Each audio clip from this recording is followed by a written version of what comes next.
Welcome back. As we approach Monday's anniversary of the January 6th attacks, President Biden this past week awarded the country's second highest civilian award, the Presidential Citizens Medal, to the leaders of the January 6th committee, former Congresswoman Liz Cheney and Congressman Benny Thompson. And Democratic Senator Adam Schiff of California, who is another member of that committee, joins me now. Senator Schiff, welcome back to Meet the Press. Great to be with you. Great to have you here. Happy New Year. Thank you for being here. Tomorrow, as we just said, does mark the anniversary of the January 6th attacks. And in my interview with President-elect Trump, he said that he does plan to pardon those who attacked the Capitol, potentially even those who pleaded guilty of their crimes. You heard Leader Thune say that's ultimately a decision for the president to make. How do you respond to that? Well, first of all, that day when we peacefully transfer power, historically peacefully transfer power, is a real solemn occasion, I think, for the whole country. But it has another meaning now that we had this terrible, violent attack 4 years ago. For those of us that were there in the Capitol, it's going to be, I think, quite an emotional experience to be back in that environment on that day. I invited Daniel Hodges, one of the Metropolitan Police officers who was being crushed in that revolving door, to remind people of what that day was really like, given all the revisionist history around it. But if the president goes forward with pardoning vast numbers of people involved in that violence, he will begin his new administration the way he ended his last administration, and that is by celebrating violence against our democracy. I think that would be a terrible start, send a terrible message about our democracy, about lawlessness, about people who attacked police officers. Be exactly the wrong message on and the wrong way to start out an administration. Let me ask you about something else the president-elect said to me. He said that he believes everyone who was on the committee should go to jail. That includes you. Senator Schiff, are you bracing to be targeted by the president-elect, by his incoming administration? You know, I don't think any of us really know what he means by any of that, whether he's serious about it, whether it's his kind of Trumpian hyperbole or what it is. All of us on the committee, I think, are very proud of the work that we did. We stand behind it. I'm glad to see President Biden acknowledge the role of our Chairman Benny Thompson and Liz Cheney. Adam Kinzinger, I think, also, as a Republican, showed great courage. And the witnesses that came before the committee were so powerful because they were Republicans, because they put the country first. So who knows what the president means? I guess we'll find out. But we stand behind our work. There's been a lot of talk about whether President Biden should issue preemptive pardons to those who served on the committee. You've been very public about saying you don't want a preemptive pardon. I wonder, Senator, have you conveyed that directly to the president himself, to his administration? Not directly to the president, but I have conveyed it to the administration.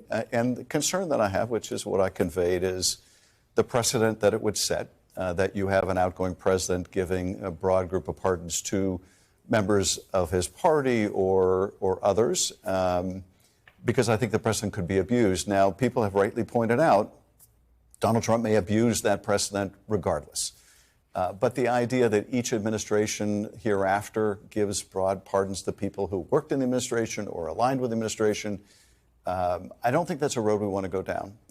But the president will do what the president does, and if he goes forward, I'm sure it will be responding to these baseless arguments of Donald Trump and the threats to retaliate against people. We learned this week that sentencing will be scheduled for President-elect Trump in that hush money case. The judge has said he's not going to seek jail time. That sentencing is going to happen a little bit later on this week. Do you agree with that decision not to seek jail time? What I've always said about what the judge should do vis-a-vis sentencing, and frankly the whole process of that case, is he should treat Donald Trump as he would any other criminal defendant charged with like offenses. So if the judge concluded that someone else charged with a similar offense of fraudulent business records to conceal a campaign finance violation, then, and that would lead to no jail time, then he should get no jail time. But I particularly concur with his decision to go forward with the sentencing. The federal justice system really let down the country. The Supreme Court certainly did.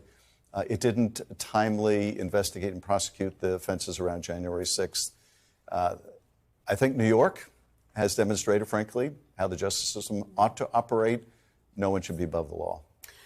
So much of your time in Congress was spent basically conducting oversight over then President Trump for a range of different reasons, the Russia investigation, Ukraine, and then January 6th.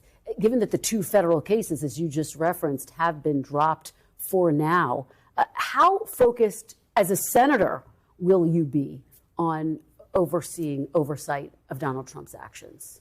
Well, a lot of that will depend on what the president's actions are. Does he take a different approach in the second administration, or does he once again try to abuse the powers of his office? Will you continue to focus on his election interference?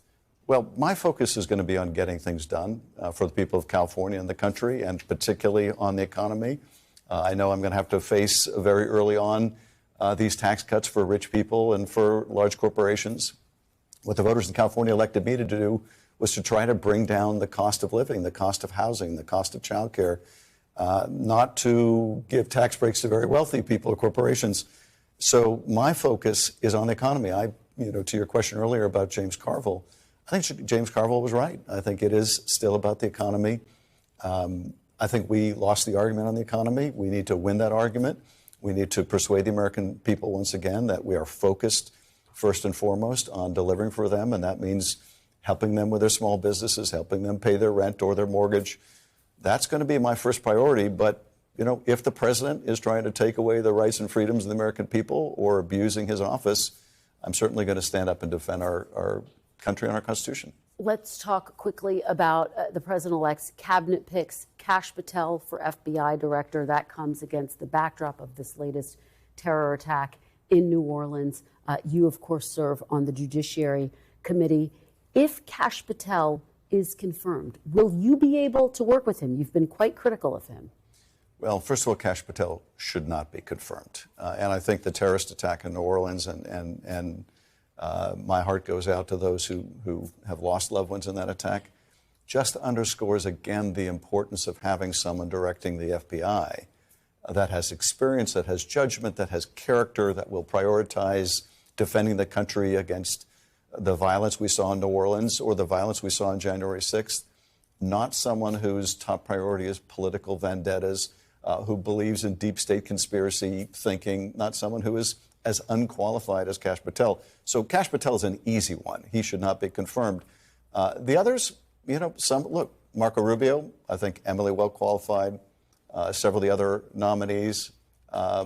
Again, we should follow that regular process that the majority leader has laid out. But that one should be an easy one. All right. Senator Adam Schiff, thank you so much for being here in person. We really appreciate it. Thank you. All right. Look forward to hopefully talking to you again soon. Thanks for watching. Stay updated about breaking news and top stories on the NBC News app or follow us on social media.